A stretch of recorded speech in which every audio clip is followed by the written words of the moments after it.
I can't cope, insiders. Project Thor has ramped up a gear. Not just one gear, the accelerator is on Project Thor. This is a huge problem because what we are seeing now is the mainstream media come on board, just like they did for the Jordan tour, just like they did when Harry came back to the UK in September last year. The media capture idea follows a clear PR playbook that becomes obvious once you see how these campaigns actually run.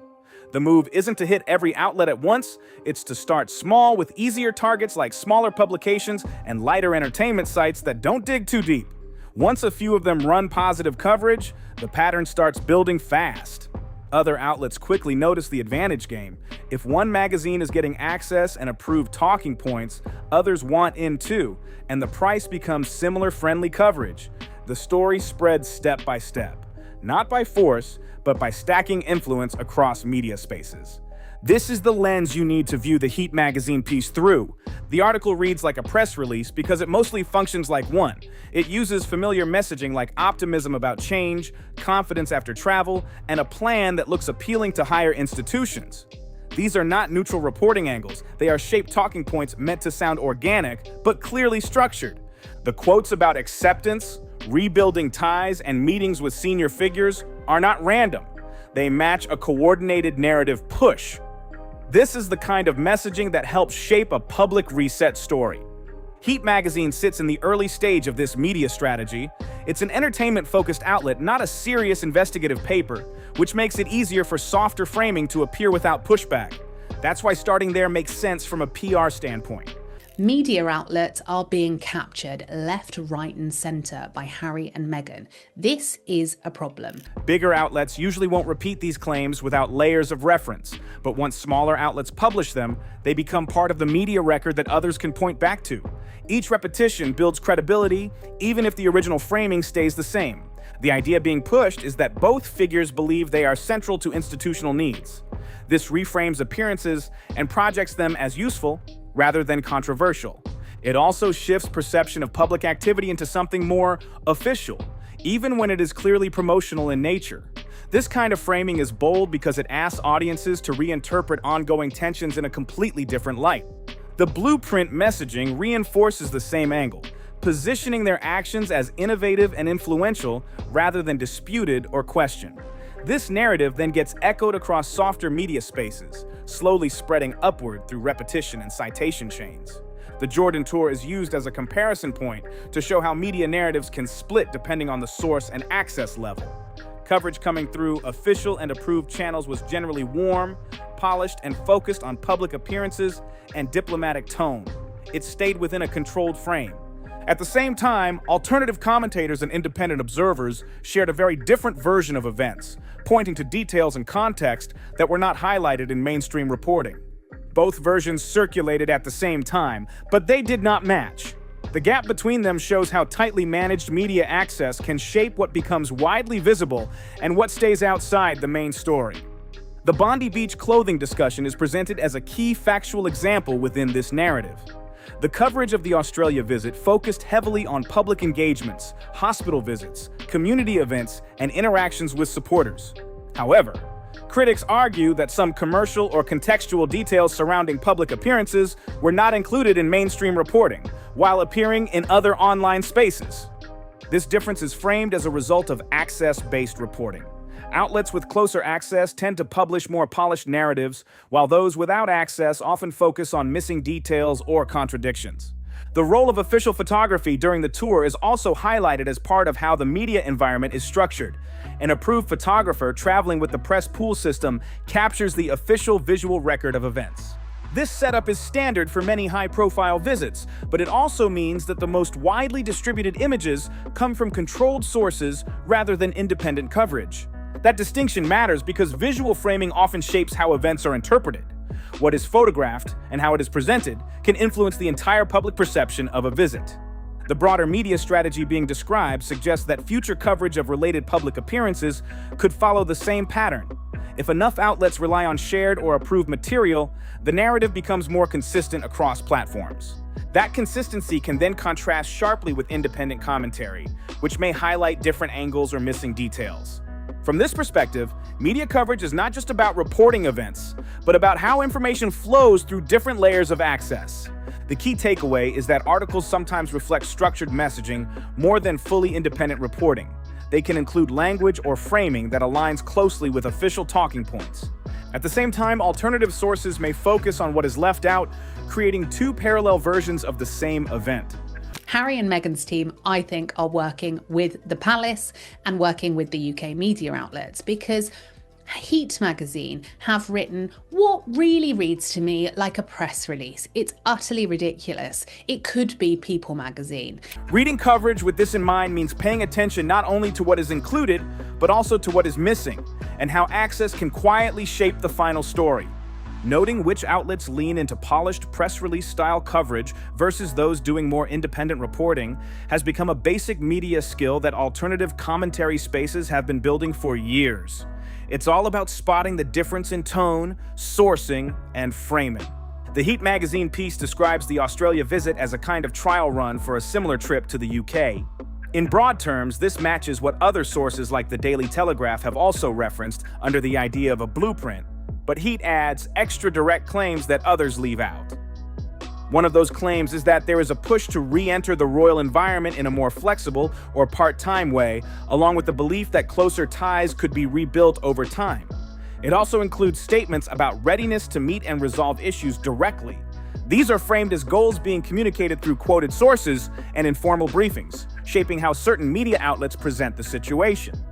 Importantly, these are not official institutional objectives as recorded by the monarchy itself.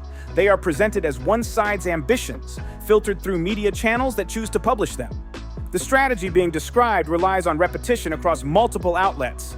Each favorable article reinforces the next, slowly making a single narrative feel more established and widely accepted over time. As more outlets repeat similar framing, it becomes easier for that version of events to appear normal or expected, even if it is still being debated elsewhere. By the time major public appearances happen, the surrounding media environment may already be shaped in a way that makes events feel like a continuation of an accepted storyline rather than something actively contested.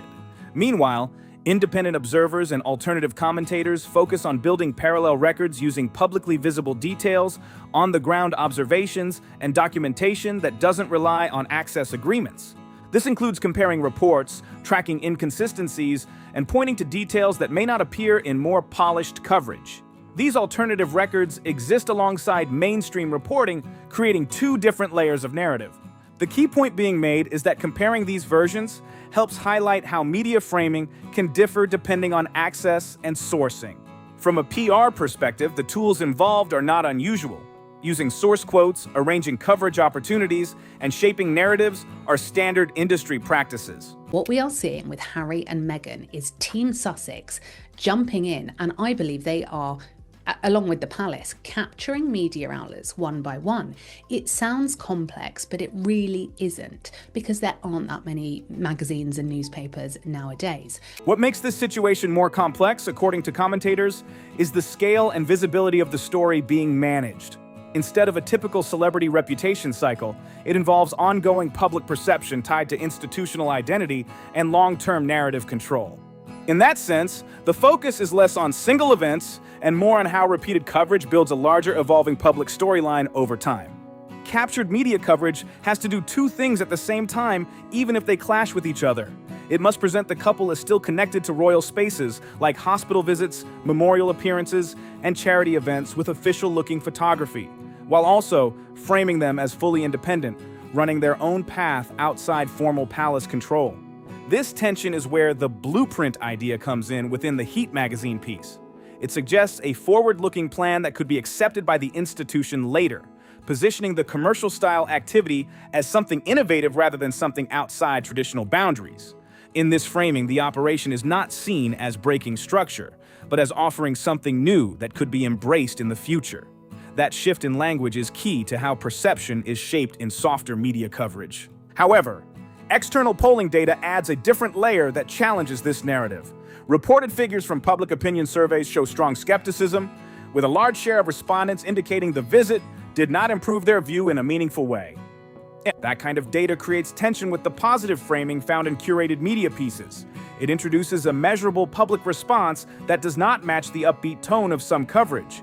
This is a key detail missing from the Heat magazine article.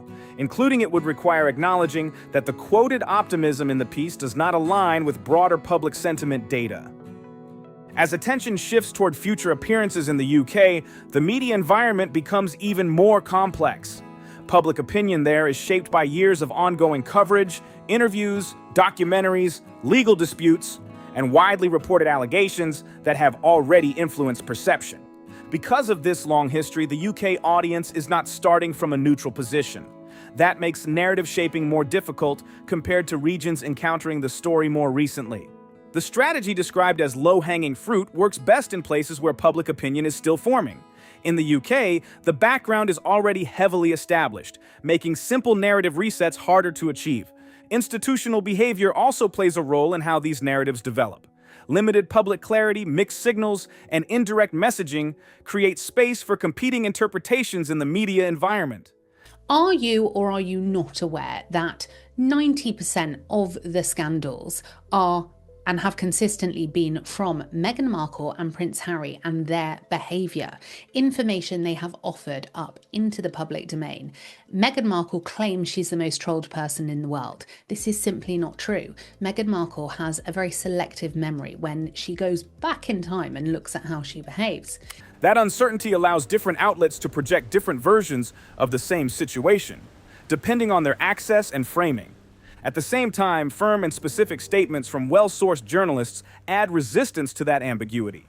When credible reporting outlines clear internal positions or exclusions, it becomes harder for softer narratives to override them. This creates a push and pull effect between controlled messaging, independent reporting, and public interpretation, all competing within the same information space. The Heat magazine source quotes about Harry believing the institution needs him carry less weight when viewed in the wider media context. The narrative being built through PR has limits shaped by documented institutional positions. The official record and the managed media version are expected to exist side by side through the summer, both circulating in the same information space.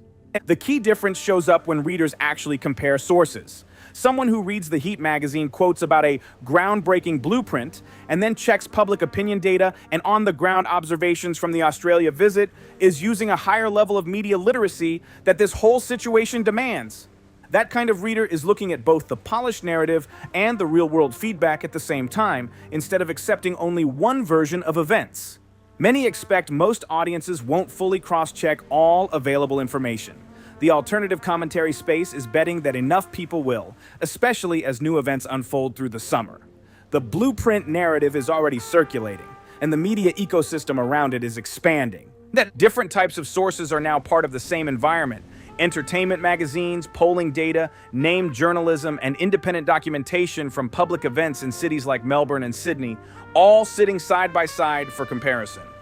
And the narrative that everyone else sees in the mainstream is so different from what we'll see. You will, I'm sure, follow many brilliant YouTubers and commentators on X, and you will see so many of them, from Meghan's Mole to the Raw Grift, Paula M. They're forensic when they are on Meghan and Harry's tail.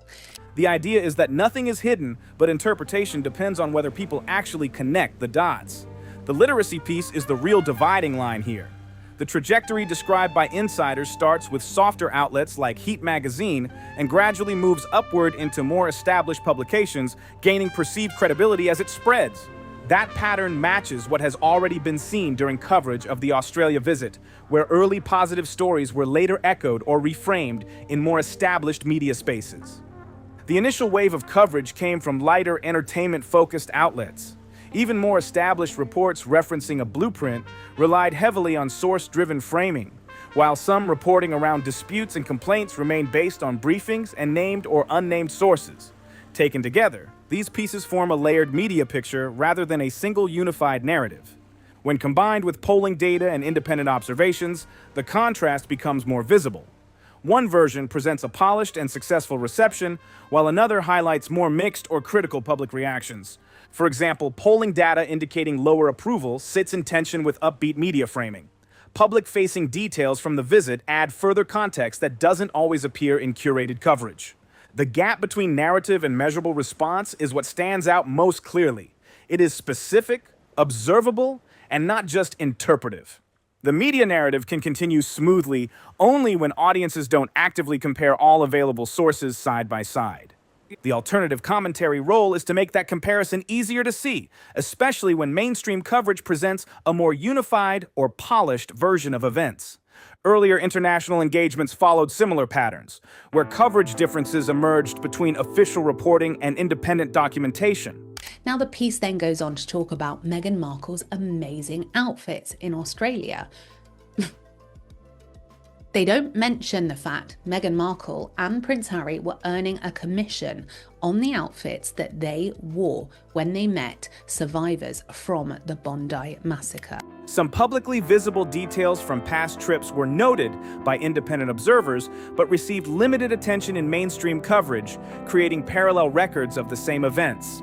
This is where the broader discussion sits, not in one single version of truth, but in how different layers of reporting shape perception depending on access, framing, and repetition. When all these elements are viewed together, the focus shifts from isolated stories to how narratives are constructed and reinforced over time. The buildup of these engagements, each one producing polished mainstream coverage and separate independent documentation, is what this broader Project Thor framework is describing. It's not a single event or one media push, but a long sequence where each phase builds on the last. The idea is that perception shifts gradually over time, across different countries and institutional settings, rather than through one major breakthrough.